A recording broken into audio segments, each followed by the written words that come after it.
शेतीला विश्रांतीची गरज असते म्हणतात आणि शेतीला विश्रांती देतात. एक पीक घेतल्यानंतर दुसरं पीक घेत नाही किंवा 2 पिकं घेतल्यानंतर परत एकदा जमिनीला पिकाच्या खंड पडू देतो किंवा मग तो नांगाट काढतो आणि ती तशीच राहू देतो आणि त्याला म्हणतात की जमिनीला आपण विश्रांती दिली.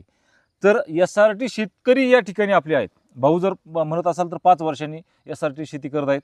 तर साहेब सध्या दुसऱ्या वर्षात आहे आपण. हे दुसऱ्या वर्षात पाठीमागचं मक्काचं पीक यांचं फार चांगल्या प्रकारे आलेलं आहे. तर खरं हे SRTला विश्रांतीची गरज आहे का आणि ती द्यायला पाहिजे का याचं उत्तर जरा तुम्ही नक्की सांगा. तुमची एकदा ओळख करून द्या. काय होतंय की आपला SRTचं मुख्य हे आहे की पिकाची जमिनीखालचे अवशेष जमिनीला, पिकाचे जमिनीखालचे पिकाचे अवशेष जमिनीला पाहून देत असतो. त्याच्यामुळे जितक्या पिकाचे अवशेष आणि पिकाची मुळं जमिनीत राहतील तितकी जमीन सुपीक होईल. म्हणून आपण SRT शेतकरी वेळोवेळी प्रत्येक व्हिडिओमध्ये सांगत असतो की SRTच्या माध्यमातून जर शेती पद्धती अवलंबली तर वर्षातून 3 पिकं घेता येतात. 3 पिकं कसे की पहिलं आपण सोयाबीन घेतलं की लगेच सोयाबीन कापणी झाली की दुसऱ्या दिवशी 2 पिकातलं अंतर कमी करून लगेच त्याच्यावर आपण हरभरा घेतो. हरभरा घेऊन गेला की त्याच्यानंतर लगेच मुगासारखं पीक घेतो. म्हणजे आपल्याला SRT शेतीमध्ये जमिनीला विश्रांतीची गरज नाही, तर उलटी जमीन आपली सुपीक होण्यासाठी तो एक मार्ग आहे. त्याच्यामुळेच काय वाढण्यासाठी तो एक मार्ग आहे. हे आपण वेळोवेळी मांडत आलो, आपण दाखवत आलो. म्हणून आज ही जी रिटायर झालेली मंडळी यांना ते पटतंय. अगोदर सांगितलेलं आहे की बा जमिनीला काही दिवस आराम द्या, परंतु SRTमध्ये नेमकं उलटं होतंय. बरोबर. तर मोरे साहेबांचा जो व्हिडिओ आपण तुम्ही पाहिला असेल त्याच्यामध्ये त्यांनी एकाच शेतामध्ये 4 पिकं घेतली आणि तेही न थांबता. आज पीक कापलं की उद्या आणि त्यांनी तो प्रयोग केला की बाबा शेतकऱ्यांना सांगता येईल आपल्याला की आम्ही विश्रांतीच दिली नाही. दुसऱ्या दिवशी दुसरं पीक त्यात लावलं गेलं.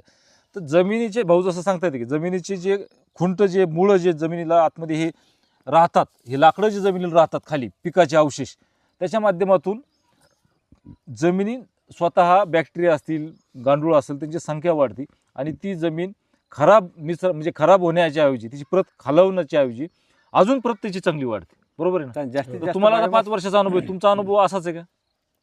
म्हणजे आज कापलं की उद्या फिरणी असं होतं लगेच. सर आता तुमचं? इथला भुईमुग होता. हो. भुईमुग काढला. हो. 28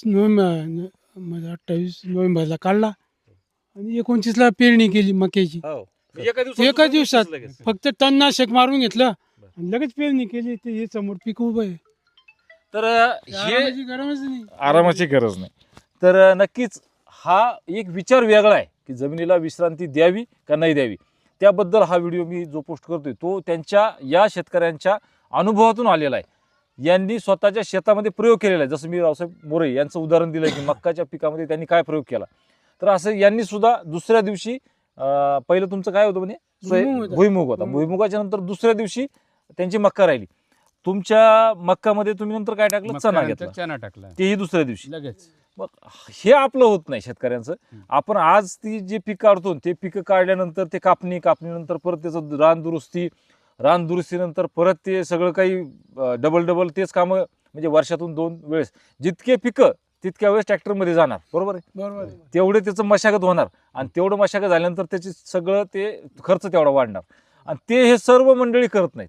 तर ही तुमचं किती वर्षाची SRT आहे? सुरुवात तुमची सुरुवात नवीन सुरुवात. तुमची किती वर्षाची SRT आहे? 5 वर्ष चालू आहे आता. तुमचं पण 5वंच वर्ष. तुमचं सुरुवात तुमची दुसरं वर्ष. पहिलं वर्ष. तुमचे दुसरं वर्ष. तुमचं भाऊ पहिलं वर्ष. तर अशी संमिश्र प्रतिक्रिया आहे. काहीचं 5 वर्ष, काहीचं 2 वर्ष. धुळ्यातले शेतकरी सगळे हे धुळ्याचे धुळ्यातले शेतकरी. शेतकरी. आम्ही तर आता धुळ्यामध्ये आहोत. माझं अंतर 300 किलोमीटर पडलं आणि या ठिकाणी एक शेतीशाळा चांगली या ठिकाणी पार पडली. त्यामध्ये वैद्यसाहेब असतील, मोरेसाहेब असतील यांनी या ठिकाणी येऊन शेतीशाळा एक चांगल्या प्रकारे या ठिकाणी आयोजित केली होती. त्यासाठी हे सर्व शेतकरी मंडळी झटलेली आहेत आणि एक चांगला उपक्रम या ठिकाणी झालेला आहे. शेतकऱ्यांना शेतीशाळा म्हणजे शेतकऱ्याला त्या शाळेतून शिकवतात अशा माध्यमातून हा उपक्रम त्यांनी केला. फार चांगला उपक्रम त्यांनी हा केलेला आहे. तर नक्कीच शेतीला विश्रांतीची गरज आहे का? जर तुमचा काही प्रश्न असेल तर कमेंटमध्ये विचारायला विसरू नका. सध्या थांबतो. राम राम. राम राम.